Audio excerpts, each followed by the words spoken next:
Olá, boa noite, sejam todos muito bem-vindos ao Sinapse ICL desta segunda-feira, dia 4 de setembro de 2023. Boa noite, César Calejão, tudo bem? Final de semana tranquilo, deu para surfar, deu para andar de skate? Deu para curtir um pouquinho sim, Robs, boa noite, prazer estar contigo. Boa noite para essa comunidade linda também do ICL, vamos que vamos. Eu fiquei com as minhas filhas em casa curtindo um solzinho, minhas duas filhas. Eu sou mãe bichológica, né, para quem não sabe. Pronto. Vamos trazer os destaques do dia. Queria começar falando da CPI das Americanas, Boa. que pelo jeito vai terminar em pizza, né? Porque os responsáveis pela fraude bilionária parece que não foram identificados no relatório, César. Que história é essa? Pois é, esse tipo de coisa que é absolutamente estarrecedora. Então, para que você tem uma comissão parlamentar de inquérito que investiga a maior fraude do capitalismo brasileiro todos os tempos? E aí você tem o senhor Carlos Chiodini, do MDB de Santa Catarina, te dizendo que seria irresponsabilidade apontar pessoas.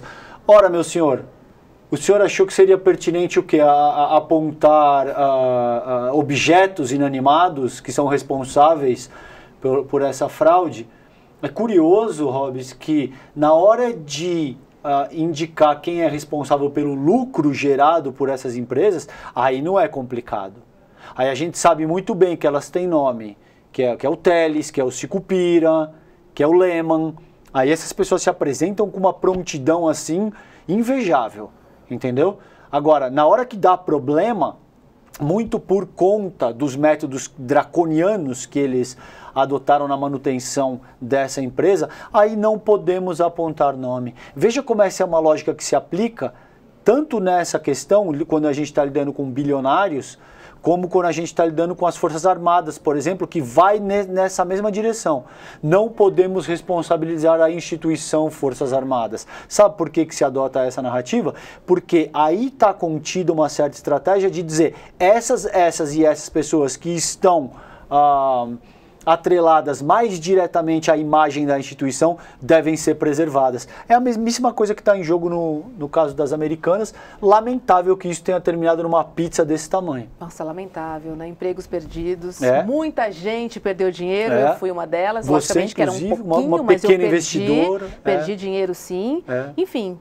E aí a gente acredita nesse Brasil desse jeito, pois César? Duro, fica difícil, né? Depois daquela fala brilhante que o Eduardo Moreira teve, didática, forte, explicou detalhadamente o que aconteceu. A conclusão desses senhores é que não podemos apontar nenhuma pessoa de forma específica. Ora, francamente. Todo mundo sabe. É. Enfim, a história também foi muito bem escrita, né? Sim. Então, enfim, só fica essa dor mesmo e essa sensação de impotência quando a gente ouve Exatamente. isso. Queria trazer outro destaque, porque estamos aí na semana de feriadão, 7 de setembro vem aí, e o ministro Flávio Dino tratou de acalmar, né, a população. Hoje disse que não vai permitir que aconteça o que aconteceu no dia 8 de janeiro, né, aquele vandalismo todo. E ele disse assim, ó, feriado é de tranquilidade e concórdia. Palavras do Dino. É importante que o ministro da Justiça venha a público e garanta à nação brasileira que a gente não vai ter uma espécie de reedição do que foi a invasão, depredação do Congresso Nacional. Tem aí circulado entre os bolsonaristas um fique em casa, uma espécie de deboche, como considerando aquilo que foi proposto durante a maior pandemia do século, no sentido de salva-vidas. É muito bom que eles fiquem em casa, eles não têm absolutamente nada para contribuir.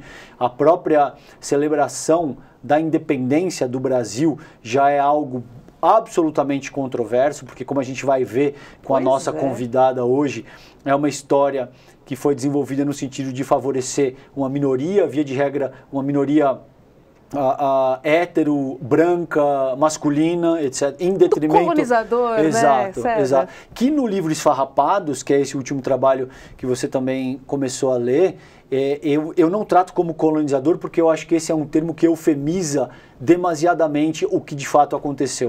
O genocídio, mais de 60 milhões de comunidades indígenas, de pessoas que pertenciam a nações indígenas dizimadas, tráfico de pessoas que foram escravizadas sobre o Atlântico e tal. Então, isso, a meu ver, se trata de uma invasão e todas as dimensões que isso compreende no sentido de pilhagem, estupro, assassinatos e tal.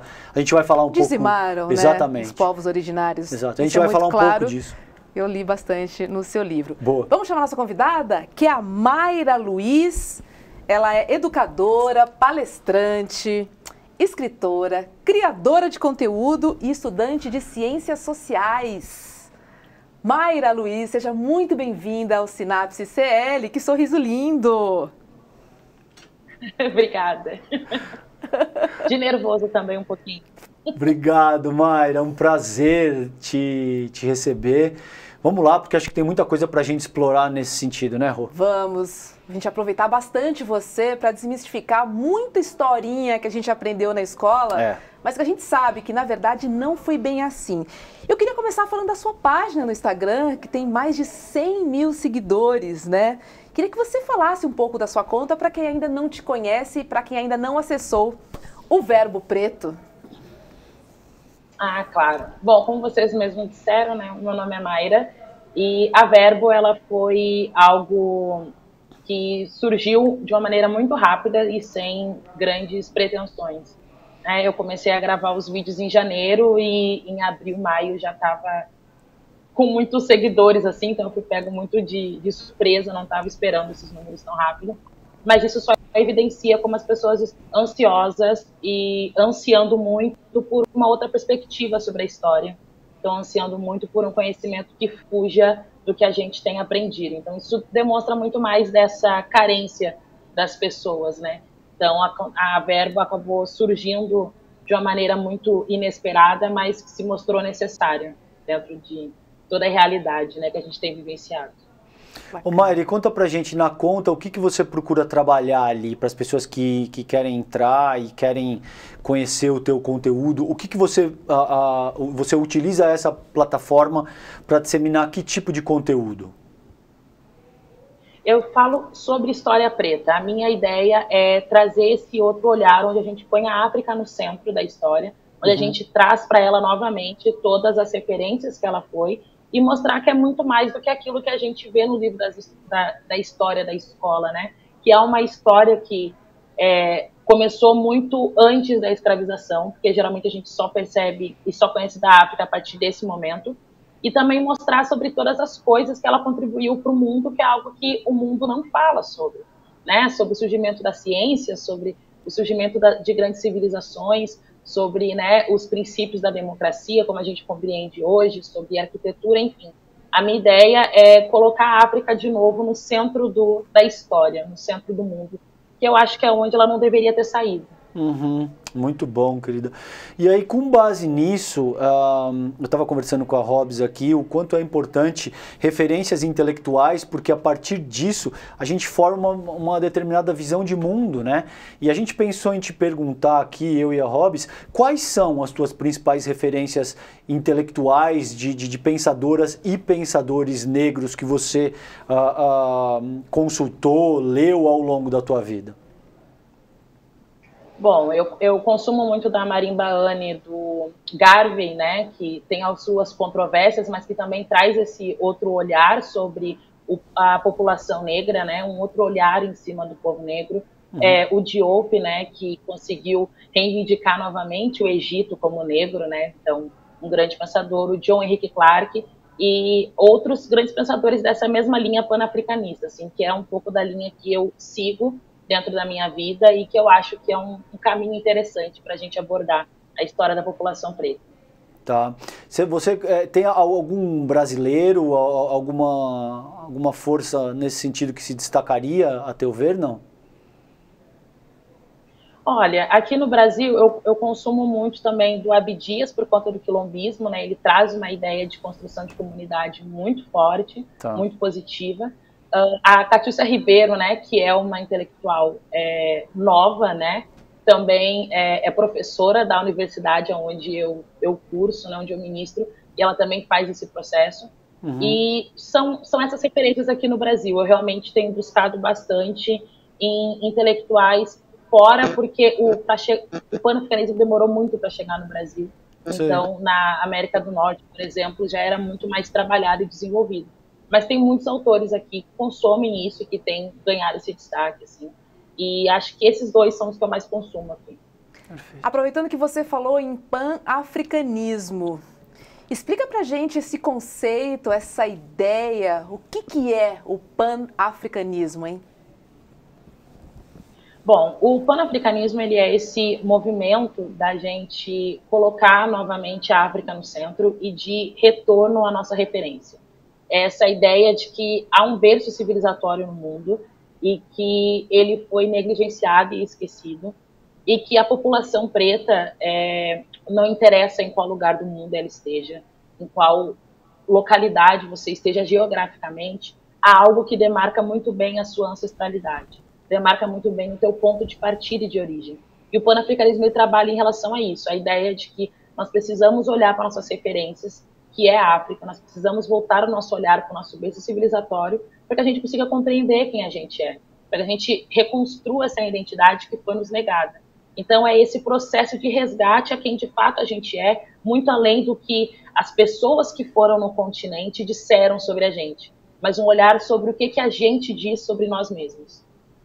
Posso emendar? Claro, por favor, querida, claro. Porque a gente está falando de pan-africanismo e eu fiz o curso de filosofia africana.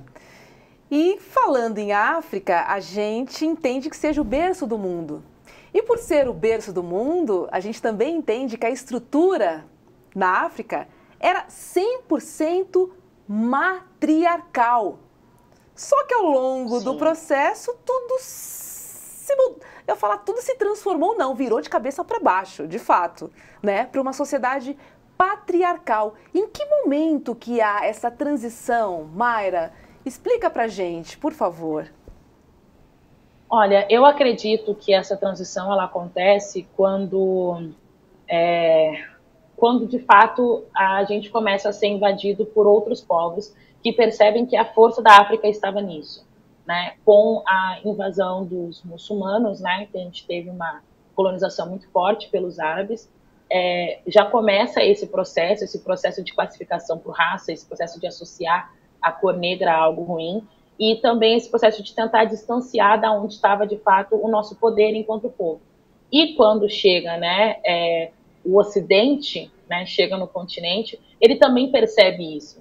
Ele também percebe que você colocar o poder centralizado nas mulheres era um grande risco à ideia que o catolicismo, o cristianismo estavam tentando trazer para o continente, por exemplo, que foi utilizado bastante para dominar, né, para expandir os domínios do colonizador no continente. E aí acho que foi uma estratégia do povo colonizador de retirar onde estava a nossa verdadeira força, porque as mulheres dentro do continente africano, elas eram vistas muito mais do que somente quem traz a vida, mas essa ideia de trazer a vida além do domínio da casa, né, do domínio do lar. Essa ideia de que ela traz a vida, de que ela traz o movimento, de que ela consegue fazer com que as coisas de fato se reorganizem no universo. E quando você quer subjugar um povo, você não pode deixar ele ter a ideia de que ele tem esse poder. Então foi uma estratégia, literalmente, de tirar o que a gente tinha de mais valioso e que mais nos destacava e nos diferenciava do Ocidente, que era colocar a mulher nesse lugar, né? E quando você quer atingir um objetivo de diminuir um povo que você reconhece e sabe da sua grandeza, uma das coisas que você faz é trazer tudo aquilo que você sabe que é ruim para si e tenta colocar no povo alheio. Então você faz eles acreditarem que o que você tem de mais ruim, de mais maléfico é o melhor. Você vai introjetando essa doença, né? Então, acredito que foi isso que o Ocidente fez, e isso aconteceu quando eles chegaram lá em massa, e foi uma percepção de que a única maneira de conseguir submeter aquele povo a essa ideia de pequenez seria destruir o que eles tinham de mais forte, que eram as mulheres no centro. Uau, ótimo incrível. ponto, ótimo ponto, fortíssimo isso. E ao encontro desse teu raciocínio, me parece que existe todo um processo de criminalização das religiões de matriz africana exatamente por esse propósito que Mayra tá colocando.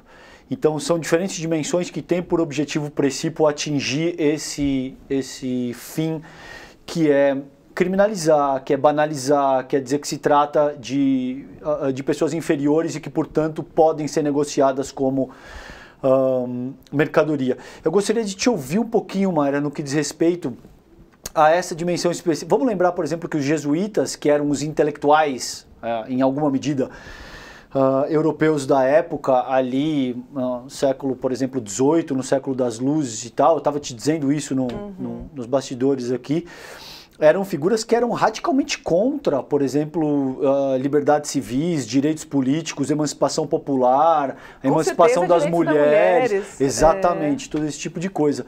E a gente vê entre povos africanos e entre comunidades ameríndias, essa dimensão era totalmente diferente. Não quer dizer que essas nações e esses povos eram perfeitos e nem nada disso, mas trabalhavam com essa riqueza de uma maneira muito distinta. Como é que você sente isso, Mayra? Essa criminalização das religiões de matriz africana como uma espécie de estrutura de dominação dos povos africanos e dessa estrutura capitalista, desse tráfico dos escravizados que surge a partir desse ponto? Eu vejo exatamente como você falou. É uma criminalização, como eu disse, ela é pensada. É uma estratégia. Isso é pensado. Uma das coisas que você não consegue matar num povo é a sua essência e é o que te conecta com o todo. E as religiões de matriz africana, elas são uma prova disso. Uma prova de que não interessa a distância que você está do continente, um oceano não consegue separar algumas coisas que estão introjetadas e que faz parte desse povo enquanto essência. E uma forma que você tem de matar um povo é matar a sua essência, é matar aquilo que lhe reconecta com o que ele é, ou que lhe dá um vislumbre do que ele é. Eu acho que não faz sentido algum para uma sociedade que precisa dessa manutenção do racismo para poder continuar existindo, que você tenha uma religião que diga que eles foram os que trouxeram o ferro, que foram os que trouxeram, né, a civilização. Quando você vai ouvir sobre as histórias dos orixás e a sua grandeza, e como eles dominavam o mundo, e como a África dominava o mundo, e como esse poder é um poder que não pode ser retirado de você, indiferente de todo o tempo de cárcere que houve, você consegue perceber que esse é o motivo da criminalização. Você precisa matar a essência que te lembra do poder.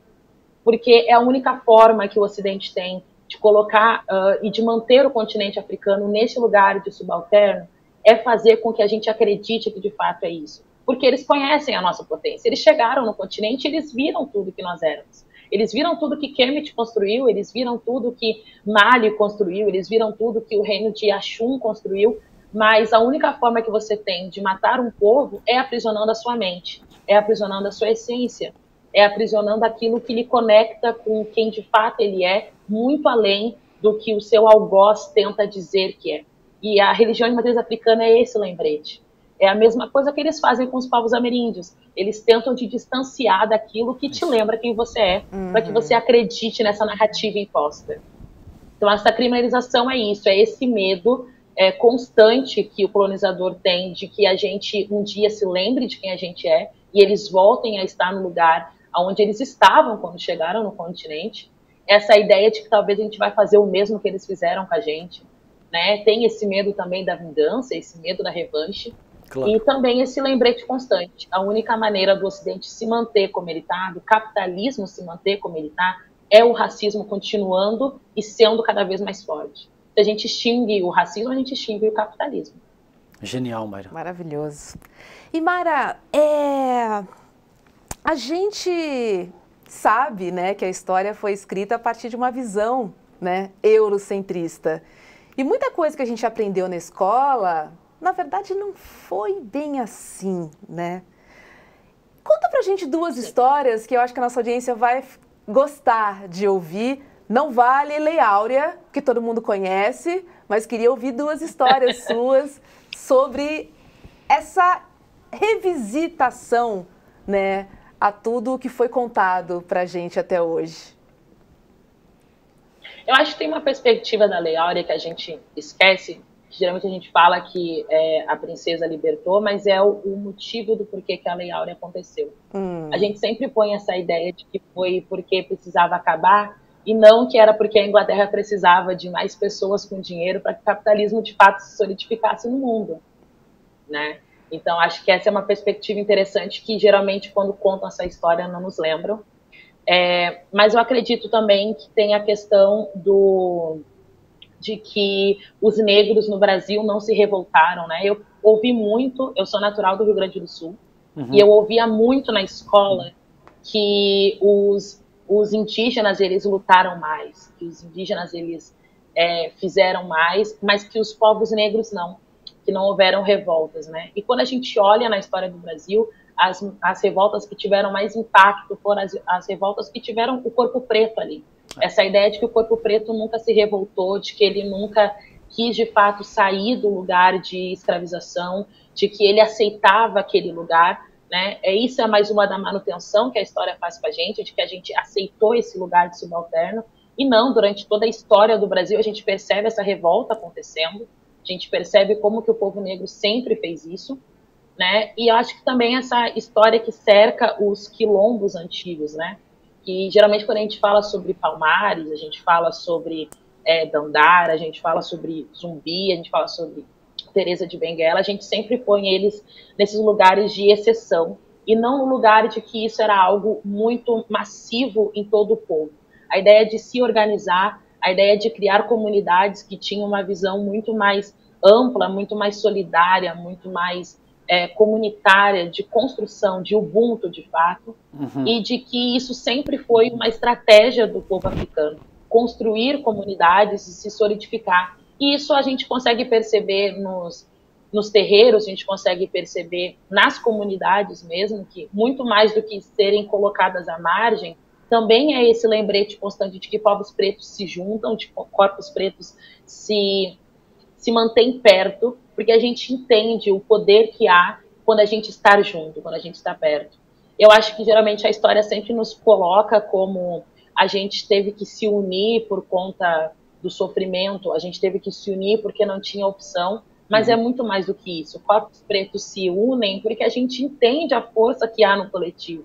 A gente entende a força que há quando a gente está todo mundo junto.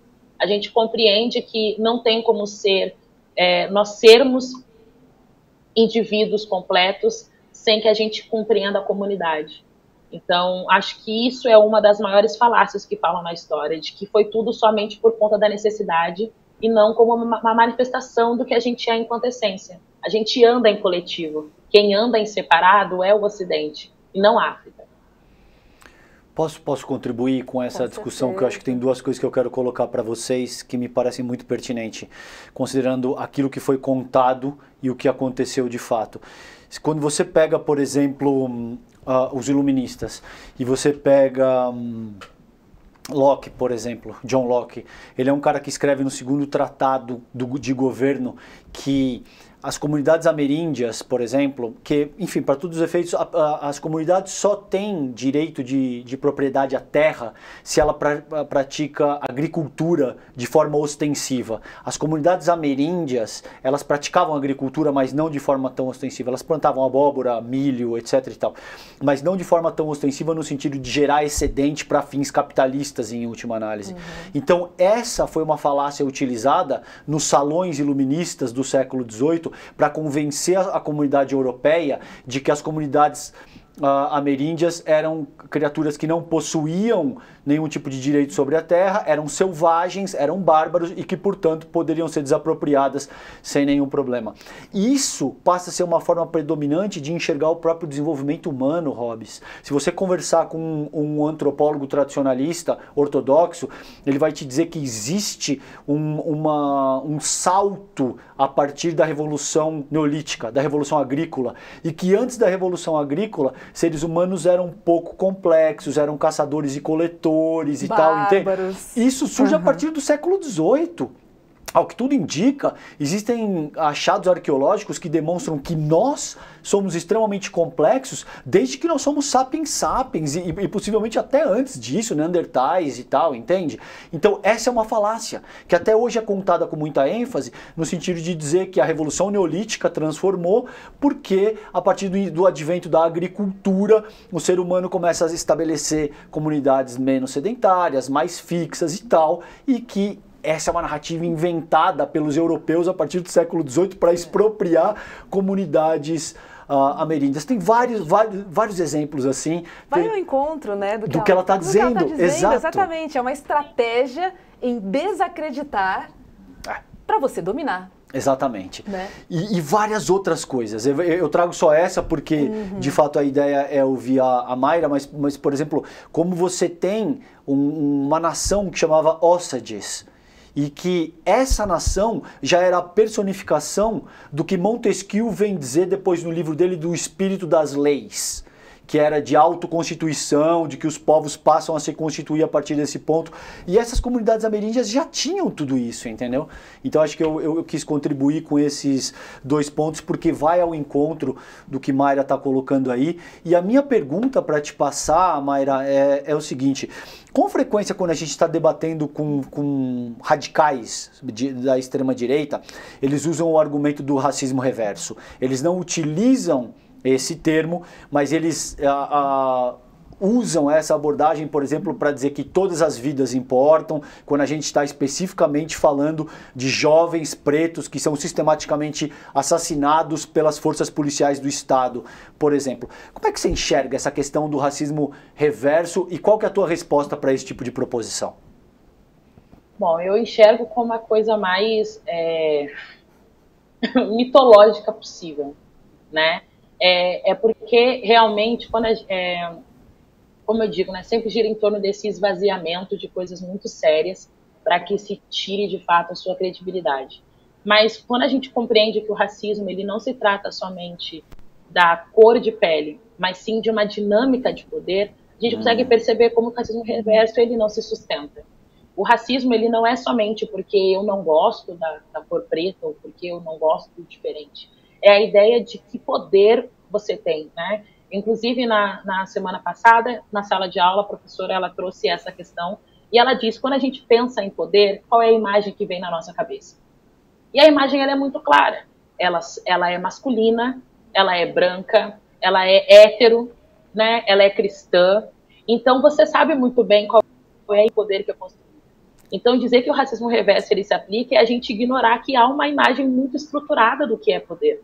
O racismo ele não é somente em relação à cor de pele, é muito mais. É a ideia de que você sabe exatamente qual é a imagem que significa o poder, qual é a imagem que tem essa manutenção do poder e que de fato pode mudar as estruturas e quais são as imagens que não têm esse poder. E quando você xinga alguém, quando você ofende alguém que representa essas pessoas que não estão na escala de poder, você está só reafirmando que de fato ela não tem poder. E uma das coisas que mantém essa ideia de que ela não tem poder são as suas características físicas.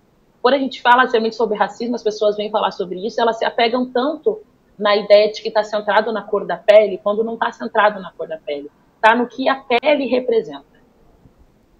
E a minha pele, ela representa esse lugar que o Ocidente me colocou.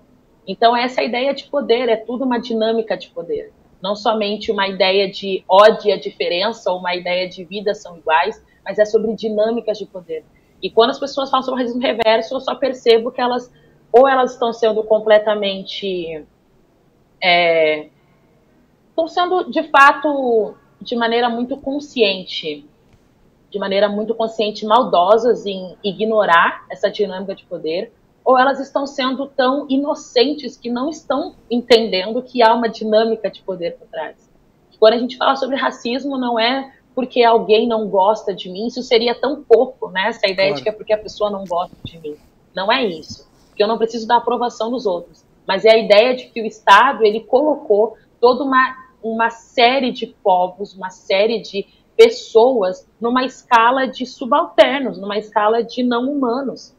E que essa representação ela é muito óbvia. Ela tem a pele escura, ela tem o nariz largo, ela mora em comunidade, né? No Brasil são corpos masculinos, que são os que mais morrem, são os que mais estão, né, em vulnerabilidade, são as mulheres negras. Então é o que essas imagens representam. Você colocou o homem branco, hétero, como representação de poder, e você colocou o corpo preto como representação de fracasso. O racismo se trata disso, de representação de poder. E Mayra, indiscutivelmente, né, nós mulheres pretas somos as mais vulneráveis e estamos mais expostas também, né, em toda essa estrutura de sociedade.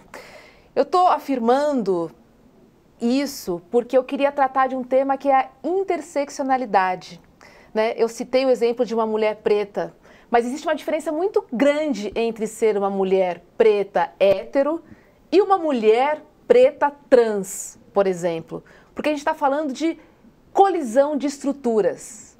Queria que você explicasse um pouco para a nossa audiência esse conceito de interseccionalidade, até para a gente entender, né? São dois pesos e duas medidas no sentido de que as políticas públicas também feitas precisam ser pensadas dessa forma. Não é falar, estou atendendo a população preta, porque ela não se resume Sim. a uma característica, tão homogênea, a um perfil. Queria que você falasse um pouco mais para a gente, por favor.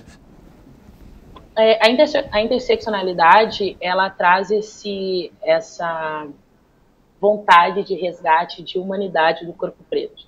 Né? Foi como você mesma falou, é a ideia de que a gente não é uma massa igual e homogênea, mas sim que há várias narrativas, há várias percepções, há várias dores, né, e há várias violências que atravessam. E que a interseccionalidade, ela quer resgatar essa ideia de humanização novamente. Porque durante muito tempo, né, mesmo com esses pseudos avanços legais, né, em relação ao povo preto, foi sempre pautado em cima de uma população geral preta, onde você não tratava esses corpos como corpos individuais e diferentes e plurais, né? Como você mesma falou, há uma diferença muito grande de uma vivência de uma mulher cis, de um corpo cis, na verdade, para um corpo trans, de um corpo trans magro para um corpo trans gordo, de uma mulher cis gorda para uma mulher cis magra, porque o Ocidente, né, ele cria essas categorias para fazer essas divisões entre corpos e, ao mesmo tempo, ele anula a existência dessa variedade de corpos para nos fazer acreditar que a gente é uma massa só, sem identidade, sem características que nos distinguem. E a interseccionalidade, ela vem resgatar isso, né? É muito diferente a minha vivência no Rio Grande do Sul, enquanto mulher negra e cis, do que da minha vivência, como seria a minha vivência aqui no Rio de Janeiro, por exemplo, enquanto mulher negra cis. E a gente precisa falar sobre essas diferenças, porque isso demarca quem eu sou. Muito do que eu vivenciei no Rio Grande do Sul, do racismo muito mais pesado, construiu quem eu sou e a minha visão de mundo. Muito do que eu vivenciei enquanto mulher cis demarcou muito isso, enquanto mulher bissexual demarcou muito isso, e que é muito distinto quando a gente chega nos corpos negros aqui no Rio de Janeiro. Se só essa distância geográfica já evidencia tantas diferenças, imagina quando a gente fala sobre gênero, quando a gente fala sobre como a gente ama, como a gente se enxerga no espelho, né? Que são aquelas coisas que a África já entendia, né? A pluralidade de corpos, e que o Ocidente ele tenta matar constantemente, e que a interseccionalidade tenta resgatar, que é essa ideia de que os corpos são plurais, de que corpos pretos têm algo em comum, que é a cor de pele, mas que há suas diferenças, porque nós somos indivíduos. Claro. Né? Nós não somos só uma massa, nós não somos só um aglomerado de seres, né? Nós somos uma mistura e um movimento de seres. E para mim, a interseccionalidade ela trabalha nesse caminho de resgatar essa humanização. Na verdade, todos esses movimentos que vem acontecendo muito forte, o panafricanismo, o mulherismo africano, o feminismo negro, a interseccionalidade, são movimentos que eles tentam resgatar novamente essa ideia de humanização desses corpos que foram tão desumanizados. E você não pode humanizar um corpo sem reconhecer as suas características enquanto indivíduo e as suas diferenças. Suas diferenças no amar, suas diferenças no se vestir, suas diferenças de localidade, suas diferenças enquanto se olha no espelho, porque isso demarca você enquanto ser humano. Quem não tem diferença é rebanho. Né? Quem não tem diferença são grupos de animais. Seres humanos são diferentes e têm que ser valorizados pelas suas diferenças. Sim, são características diferentes, né? E aí quando você fala em políticas públicas, é para isso que a gente está pedindo que seja olhado, na verdade, né? Porque a sensação que eu tenho é outros, sabe aquela quando você tem lá aquela provinha de múltipla escolha? Gosta de azul, gosta de preto, gosta de rosa, outros. Sim, como se fosse uma categoria homogênea. Exatamente. E daí você não consegue atender as necessidades dessa população especificamente. Né? Então, é muito importante que a gente entenda a interseccionalidade na forma prática mesmo, né? A forma prática que há diferenças entre as pessoas. Claro. E as políticas públicas precisam atender todas as pessoas. Ótimo ponto. Sobre isso. Ótimo ponto. Mayra, me chamou a atenção na tua fala que você disse que viveu uma experiência de vida, você utilizou o termo vivência, bastante forte no Sul, com base no racismo, pelo menos o que eu entendi da tua fala, e creio que isso ajudou a constituir a tua personalidade em termos críticos, em termos da forma como você se apresenta até hoje. Conta um pouquinho pra gente, como é que você nasce no Sul do país, até quando você mora no Sul, quando que você vem para o Rio de Janeiro? Conta um pouquinho pra gente a tua trajetória e como essas vivências às quais você foi exposta foi fundamental para constituir a tua personalidade.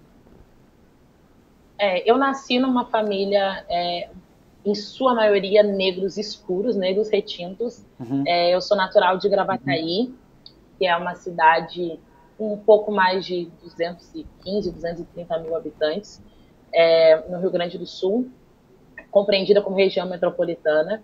E Gravataí, ela sempre foi um lugar que eu notava com muito mais clareza, de uma maneira muito mais exposta à diferença do meu corpo em relação ao outro. A minha primeira experiência com racismo que eu tenho muito vívido na minha memória foi quando eu tinha uns 7, 8 anos, e eu brincava na rua com uma vizinha, e o pai dela passou de carro e disse que não era para ela brincar com as neguinhas, né? E isso tinha uns 6, 7 anos, né? E foi quando eu compreendi que eu era outra coisa a não ser filha, a não ser uma criança brincando, né? Foi quando eu entendi o que a raça trazia. E o Rio Grande do Sul, ele sempre me lembrou constantemente isso. Era um lugar particularmente de muita dor para mim, porque ele me lembrava constantemente isso. Essa ideia de resistência o tempo inteiro, né? Que é algo do qual eu me oponho muito forte, porque sempre quando falam de corpos pretos, falam sobre a gente resistir. E eu acho que chegou uma hora que eu não queria resistir, que eu queria viver, eu queria sobreviver, eu queria ser mais do que um corpo que resiste. Né? Há uns 4 anos, na verdade foi em 2019, eu passei por uma situação de racismo muito forte na Universidade Federal de Pelotas. Né? Uma professora de filosofia disse durante uma reunião do PIBID, do Programa de Iniciação à Docência, ela fez uma fala, né, em relação ao trabalho que eu tinha feito, e ela disse que ela não era capita do mato para correr atrás de escravo. Uau! Então eu estava numa universidade pública, né, num programa de iniciação à docência, e ela disse isso numa sala de aula onde só tinha eu, de pessoa negra, e ali eu percebi que não era mais um lugar que dava para mim, porque eu não conseguia mais resistir. Eu precisava de um espaço onde eu conseguisse respirar, onde eu conseguisse viver. E o Rio de Janeiro, ele sempre foi essa ideia, né? O Sudeste é apresentado para a gente, esse eixo Rio-São Paulo, como um lugar muito mais amplo, muito mais plural, muito mais onde as coisas acontecem, né? E o Rio de Janeiro sempre me chamou muita atenção por conta da história do povo preto aqui, por conta de como as comunidades negras se estabeleceram e se mantêm aqui, né? Então, quando eu conheci o Rio de Janeiro, eu cheguei aqui, eu me apaixonei. E uma das coisas que eu falo até hoje para as pessoas que me perguntam sobre o Rio de Janeiro e sobre o Rio Grande do Sul, sobre a maior diferença, é que aqui eu consigo me sentir um pouco mais, só mais um entre as pessoas, e não a única negra. Eu me sinto só mais uma negra, eu me sinto só mais um. E isso é algo tão potente, porque quando você é a única negra, quando você é o único corpo naquele espaço, você sofre uma violência que é de ser o único diferente, então todos os olhos se voltam para você de uma maneira negativa, e também essa cobrança de ter que ser sempre a melhor, sempre impecável. E quando eu venho para o Rio de Janeiro e eu percebo maior número de pessoas pretas, maior número de corpos pretos e tendo um pouco mais de liberdade na sua corporeidade, eu consigo me sentir mais uma. E isso foi a maior liberdade que eu tive ao vir para o Rio de Janeiro. É ser mais uma, é só ser mais alguém entre as pessoas, é ser só mais alguém vivendo, né? O Rio Grande do Sul foi um lugar de muito sofrimento, mas é onde está a minha família, é onde está a minha origem, né? Aqui no Brasil. E em muitos sentidos é esse sentimento dúbio, né? De ódio e amor. Ódio por conta de todo que a região sul, em sua maioria, ela infelizmente gosta de manter essa imagem, né? De puritanismo racial, de Europa brasileira, e como isso fere os corpos que não se encaixam nisso. E ao mesmo tempo é um amor porque é da onde eu vim, né? Então é essa briga interna. Mas principalmente porque eu não queria mais resistir. Acho que chega uma hora que as pessoas pretas, acho que é isso que a gente vem falando muito sobre as questões de o Estado cuidar desses corpos, é porque a gente só quer viver, sabe? A gente não quer estar resistindo. Ter que lutar todos os dias para ter o básico é tão cansativo. Claro. Às vezes você só quer ter um espaço onde você pode só sorrir, onde você pode só dançar, onde você pode só amar. E o Rio Grande do Sul me tirou isso. E Mayra, queria trazer para um tema atual, né? A gente acabou, né, de finalizar o ICL Notícias, segunda edição, e a gente conversou, eles conversaram muito sobre a necessidade de uma ministra preta no STF, né? A gente sabe que hoje as mulheres, né, a gente é 51% da população, nós somos 51% da população, e a população negra também é a maioria da população. Entretanto, quando você olha aquela foto da Suprema Corte, hoje temos ali 2 mulheres, mas enfim, estamos falando de homens brancos, né, em sua maioria, e que tem praticamente o mesmo background, eu posso dizer que as mesmas vivências, as mesmas experiências, o mesmo olhar de mundo, né? A gente entende também que temas precisam ser colocados, né, em votação. A gente está falando sobre a justiça. E como a gente pode considerar uma justiça quando a gente não tem pessoas com vivências e diferentes visões de mundo, né? A gente pode falar em justiça quando isso não existe em qualquer lugar do mundo? Não, não tem como. Não tem como falar de justiça quando você não consegue trazer, de fato, à tona todas as vozes e a sua qualidade de vozes. Eu acredito que seria muito importante, sim, ter uma figura feminina negra como ministra, mas acho que uma figura feminina negra que compreenda esse poder, como a gente começou a nossa conversa, enquanto matriarcal, enquanto potência, né? E entenda essa potência enquanto mulher negra que vem de um berço civilizatório, né? Então, eu acho que é importante, sim, e que a pessoa que for escolhida e que é necessário que seja escolhida tenha consciência do poder que ela tem enquanto essa figura, e não somente o poder que, né, o Estado brasileiro tenta dar às mulheres, mas esse poder que a África também retorna, né, é voltar para isso. Compreender que sermos o centro de poder faz parte de quem nós somos enquanto mulheres negras. Foi como a gente foi ensinada a ser. Nós somos ensinadas a ser o centro de poder. Nós somos ensinadas a coordenar uma comunidade, a cuidar de um povo, a administrar uma comunidade, e não porque homens negros não têm essa capacidade, muito pelo contrário, eles possuem sim, e são corpos que se complementam, mas é porque não tem realmente como um povo avançar sem as duas partes que o compõem, né? Sem o feminino e o masculino. E quando a gente só dá poder ou mais poder a uma voz delas, a gente não dá poder a essa outra voz, a gente não consegue de fato construir um povo que avance, a gente não consegue de fato construir um povo consiga ir para frente. Então, acho que uma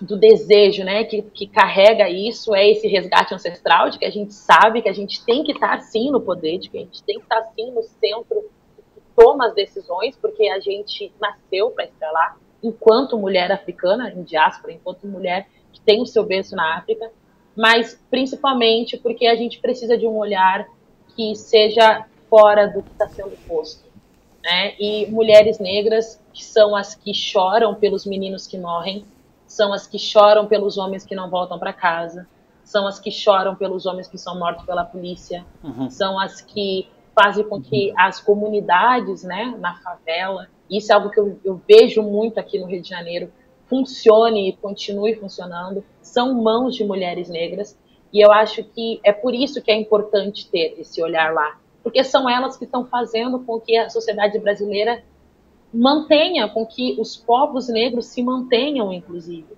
né? Porque são elas que fazem com que, mesmo no meio das lágrimas, no meio da dor diária que o nosso corpo vivencia, né, elas ainda estão ali, fazendo com que a comunidade continue, né? Isso demonstra ainda mais o porquê que a África era matriarcal, porque a mulher negra tem essa característica dentro de si, que é mesmo no meio da adversidade fazer com que a vida brote, né? Mesmo no meio de um lugar que a gente acha que seria estéril, a gente faz com que ele dê frutos. Eu acho que é por isso que é importante uma mulher negra num lugar que representa esse poder, porque isso vai mostrar que sim, a gente está aqui, a gente existe, a gente não é somente a mãe que chora, a gente não é somente o corpo que sofre, nós somos o corpo que toma decisões, nós somos o corpo que pensa, nós somos o corpo que enxerga o todo de uma maneira que um corpo branco não vai conseguir fazer, e que é o que a história tem nos demonstrado constantemente, né?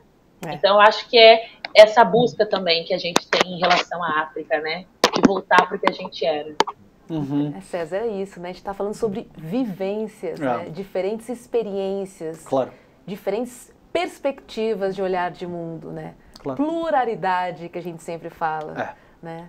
Ouvir a voz de quem é impactado, de fato, né? Eu acho que tudo isso, através disso, é que se faz a justiça, ao meu ver. Totalmente. E você sabe que tem uma linha que incomoda muito os juristas mais conservadores, os de direita, sobretudo, que chama teoria crítica da raça. E a teoria crítica da raça, principalmente nos Estados Unidos, vários pensadores também, brasileiros estão empenhados em avançar isso, dá conta exatamente disso que você está propondo, entende? Que na medida em que você tem magistrados, operadores do direito, que pensam o direito através de uma única perspectiva, eu te disse nos bastidores, por exemplo, que o direito se dá através de hermenêutica. Hermenêutica é a interpretação de um texto que está escrito. É óbvio que quem vai interpretar texto é uma subjetividade.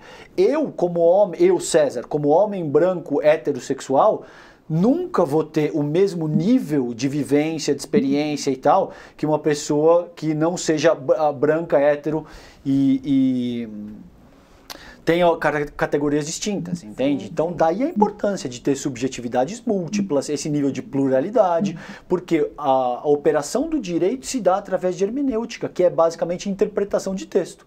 E interpretação, cada um interpreta segundo as suas próprias experiências, segundo a sua própria subjetividade constituída. Então é um tema central e que a gente precisa trabalhar. Infelizmente, eu já conversei isso contigo, eu não acho que vai acontecer nessa ocasião, mas a função de quem quer ver avanço e progresso legítimo é continuar batendo nessa tecla, é continuar insistindo para que isso aconteça num futuro breve. Eu continuo sonhando, você sabe.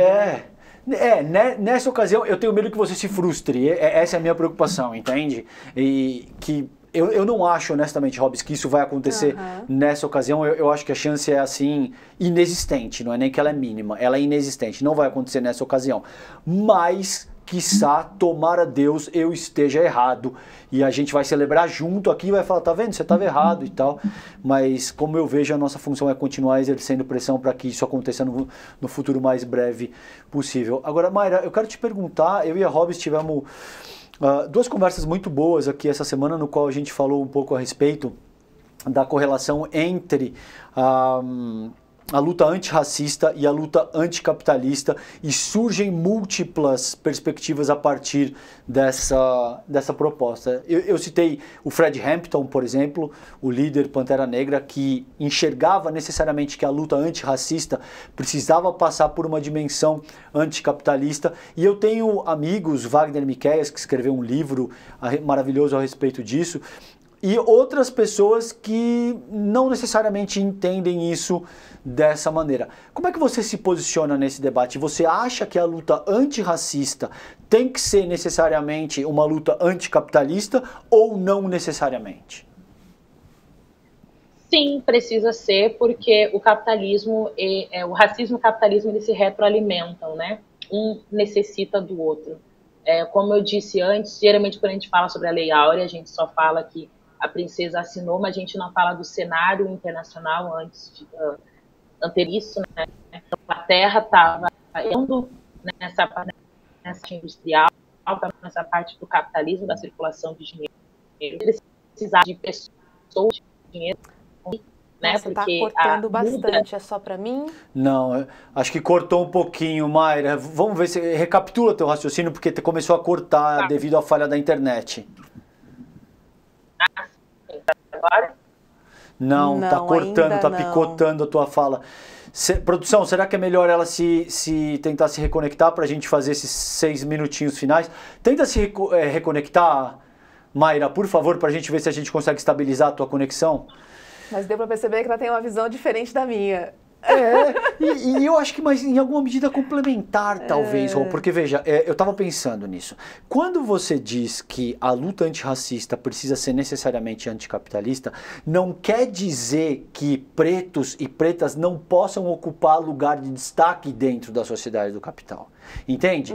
A meu ver, quer dizer que ao ocupar essas posições, você precisa exercer com um certo compromisso histórico. Com certeza. O cargo que você exerce, entende? Sim, sim. Agora, também é muito cruel, a gente conversou isso na semana passada, né? Também é muito cruel esperar que pretos e pretas tenham uma posição absolutamente puritana, no sentido de que, não, eu não vou ocupar um cargo numa grande empresa porque eu estaria no cerne do capitalismo. Ele não seria um agente transformador. Exatamente, que é o ponto no qual você sempre insiste. Mayra, vamos ver se você consegue recapitular o teu raciocínio, porque estava picotando a tua fala. Ah, melhorou. Perfeito agora. Ah, sim.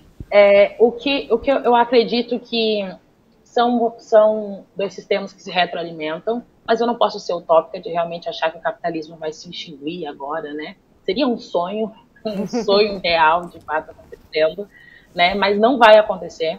Mas eu acredito que o movimento antirracista e anticapitalismo tem que andar junto quando a gente consegue compreender que, de fato, são dois sistemas que retroalimentam, que não tem como criticar um sem fazer críticas ao outro.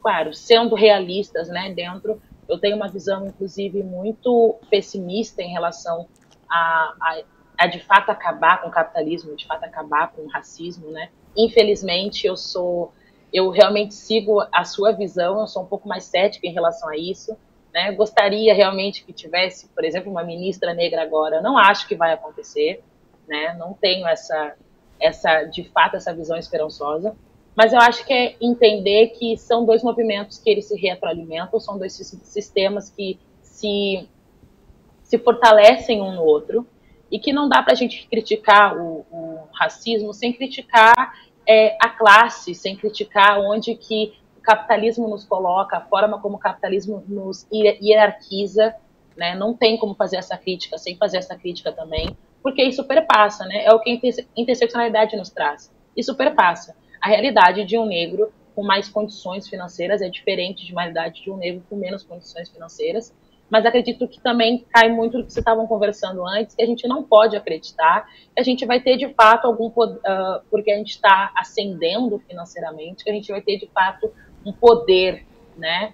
A gente não vai ter de fato esse poder, a gente não vai ter de fato essa possibilidade de mudar a estrutura, né? Então acho que isso também é importante. A gente não pode acreditar que a gente vai ascender pelo capitalismo, que é o que ele tenta nos forçar, né? A ideia de que a gente vai conseguir avançar na vida conforme vai galgando esse lugar.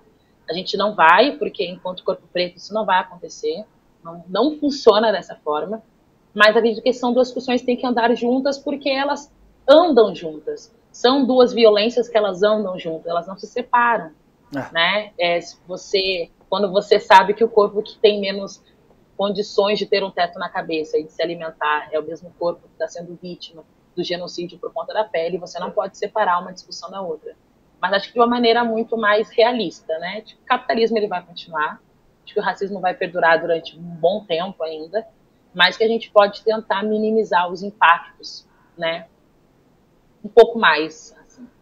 Posso fazer só um adendo de dois pensadores que foram fundamentais para que a gente tenha, inclusive, o ICL em termos ideológicos, pelo menos. O primeiro é o Paulo Freire. O Paulo Freire te diz o seguinte: seria uma atitude ingênua acreditar que a classe dominante permita um tipo de educação que seja capaz de gerar pensamento crítico nas pessoas que são dominadas, exato, e que elas percebam as estruturas de dominação. E outra é o José Martí, que eu já te disse, acho que outro dia a gente estava ali fora aqui no ICL, e eu te disse, o Martí, esse pensador da Revolução Cubana, ele diz o seguinte, que de muitas maneiras você precisa tomar os direitos, você não pode pedir. Direitos não se pedem, não se imploram, você vai e toma aquilo.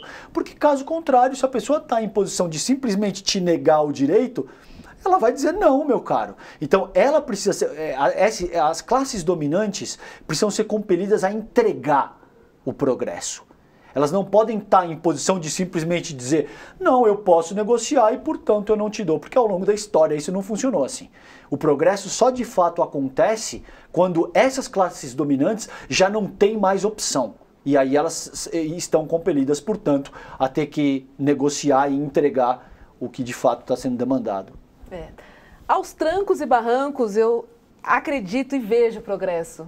Né? Assim, se a gente tiver uma visão ampla sobre a história, sobre a sociedade, sobre as estruturas, se a gente olhar 50 anos atrás, né, se a gente olhar há 100 anos, a gente caminha. Né? Eu não acredito em passo para trás, sabe? Porque o salto para frente é muito maior. Então, quando você tem 10 para frente, 2 para trás, você tem um salto positivo de 8.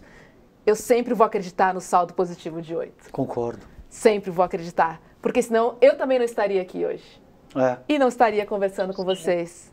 E com certeza a Mayra também não poderia compartilhar todo esse conhecimento que ela adquiriu por conta de políticas que também foram feitas olhando para ela. Ótimo exemplo, e com duas potências, com duas lideranças pretas, que são vocês duas, nas respectivas áreas, mas concordo. Sim, o nosso debate aqui hoje é uma prova viva desse movimento que você acabou de salientar, de avanços e retrocessos, mas em linhas gerais mais avanços, porque as contradições precisam se agudizar para que a mudança seja efetivada. Isso é parte desse processo que você acabou de salientar. Sim. Para o passo ser maior, tem que ter tido um conflitinho antes, não é? Sim.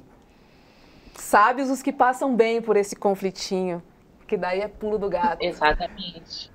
Exatamente. Mas acho que foi como ele mesmo falou, o conflito ele gera isso, né? Tomar de assalto é a única forma que se tem. A gente não pode pedir, né, para quem está nos mantendo nesse lugar de subalternos que eles parem de nos matar, que eles nos olhem enquanto seres viventes, né? A gente não faz isso, a gente tem que tomar de assalto esse direito à vida, esse direito à sobrevivência, né? Eu acho que quando eu falo sobre ter esse olhar mais no pé no chão, é a gente não colocar a nossa única esperança somente quando isso findar, mas é a gente viver durante esse processo mesmo que não finde.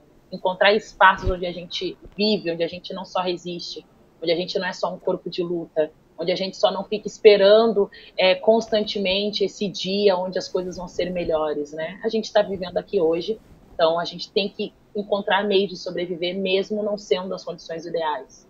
Né? Não pode colocar também a única esperança de vida somente quando isso mudar, quando isso de fato melhorar. Né? A gente tem que continuar vivendo indiferente disso. Se não fica tão pesado, não é? Exato. Exatamente. Vamos ser felizes. É isso aí. Mayra, que prazer conversar com você. Foi demais, cara. Muito gostoso. Demais mesmo. Receber você aqui no Sinapse. Demais, Mayra. Você é uma potência. Obrigado pela tua participação aqui hoje. Eu, particularmente, aprendi muito contigo, aprendi muito com a Hobbs aqui hoje. Foi uma honra estar na tua presença. Obrigado, portanto, viu? Eu que agradeço pelo espaço, de verdade. Eu agradeço muito. Obrigada por quererem trocar, fazer essa troca comigo, né? Por a gente se ouvir e, como vocês mesmos disseram, isso aqui é um ótimo exemplo de como a gente tem sim avançado. Passos não tão longos como eu gostaria, mas a gente tem avançado. E eu agradeço muito por ter esse espaço que dá essa oportunidade, né, para outras vozes que não estão sendo ouvidas. Obrigado, Mayra. Um beijo. Um beijo para você. Beijo. Obrigada. Tchau, tchau. Um beijo. É isso, comunidade. Vamos seguir. Verbo Preto é a conta dela, muito bacana. Né? A conta dela no Instagram, que é muito legal, cheia de descobertas e revelações. Acho que são importantes aí para a gente acompanhar e até para a gente ter um debate mais realista em relação à nossa história, sabe, César? Porque para você quebrar uma pessoa é só contar uma coisa que ela não tem conhecimento. Se ela tiver um pouquinho, ela já consegue reverter essa história. E a história é um lugar que as pessoas gostam de te pegar, né? Porque se você não tem conhecimento, você compra, né? Você vai falar. Foi o que ela falou. E a gente vive sob a égide de mitos, Hobbs. Isso é absolutamente fundamental que seja trabalhado. É isso que você está propondo. Muito bom, adorei a conversa de hoje. É isso, gente. Só segunda-feira tem Sinapse a semana toda aqui no ICL, sempre às 7h30, e a gente espera você. Vamos lembrar a programação de amanhã, que começa às 7 da manhã com o Leandro Demore, das 7 às 8, e depois das 8 às 10h30, você já sabe. ICL Notícias, primeira edição, o programa mais tradicional do Instituto Conhecimento Liberta. Beijo pra você, boa noite. Valeu, querida. E até amanhã. Beijo, gente. Fiquem bem. Tchau, tchau. Confira a programação desta terça-feira do Instituto Conhecimento Liberta. 7 da manhã, Desperta ICL. 8 horas, ICL Notícias, primeira edição. 10h30, Em Detalhes. 11 horas, ICL Mercado e Investimentos. E Hatha Yoga, módulo 2, com Deni Filete. 5 da tarde, Encontro com Economistas. 6 da tarde, ICL Notícias, segunda edição. 7 da noite, Educação Midiática e Cidadania, com Cristina Serra e Eliara Santana. 7h30 da noite, Sinapse ICL e aula interativa Inglês B2 com Andréia Cipoli. Para saber mais, acesse icl.com.br.